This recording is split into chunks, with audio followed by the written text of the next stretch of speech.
Introduction. One day, my students sat me down and ordered me to write this book. They wanted people to be able to use our work to make their lives better. It was something I'd wanted to do for a long time, but it became my number one priority. My work is part of a tradition in psychology that shows the power of people's beliefs. These may be beliefs we're aware of or unaware of, but they strongly affect what we want and whether we succeed in getting it. This tradition also shows how changing people's beliefs, even the simplest beliefs, can have profound effects. In this book, you'll learn how a simple belief about yourself, a belief we discovered in our research, guides a large part of your life.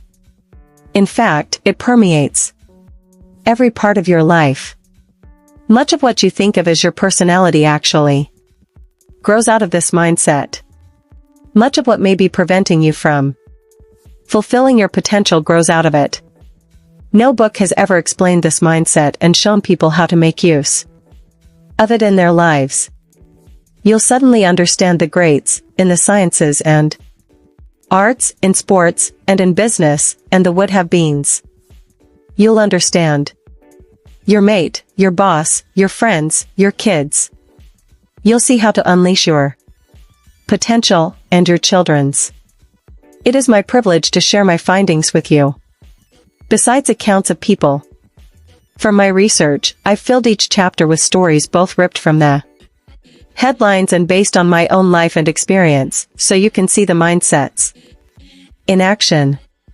In most cases, names and personal information have been changed to preserve anonymity. In some cases, several people have been condensed into one to make a clearer point.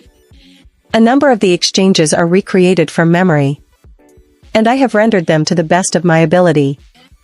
At the end of each chapter, and throughout the last chapter, I show you ways to apply the lessons, ways to recognize the mindset that is guiding your life, to understand how it works, and to change it if you wish.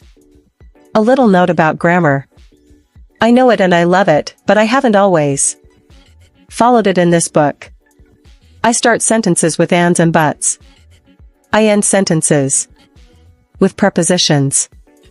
I use the plural they in contexts that require the singular he or she.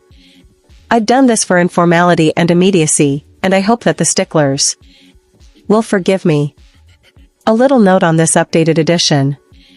I felt it was important to add new information to some of the chapters. I added our new study on organizational mindsets to Chapter 5, Business. Yes, a whole organization can have a mindset. I added a new section on false growth mindset to Chapter 7, Parents, Teachers, and Coaches, after I learned about the many creative ways people were interpreting and implementing the growth mindset, not always accurately. And I added the journey to a true growth mindset to Chapter 8, Changing Mindsets, because many people have asked for more information on how to take that journey. I hope these updates are helpful. I'd like to take this chance to thank all of the people who made my research and this book possible. My students have made my research career a complete joy. I hope they've learned as much from me as I've learned from them.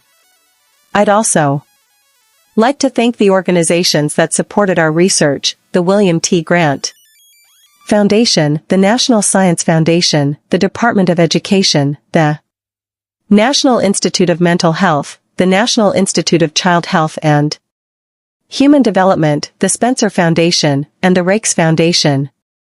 The people at Random House have been the most encouraging team I could wish for: Webster Younts, Daniel Menaker, Tom Perry, and, most of all, Caroline Sutton and Jennifer Hershey, my editors. Your excitement about my book and your great suggestions have made all the difference.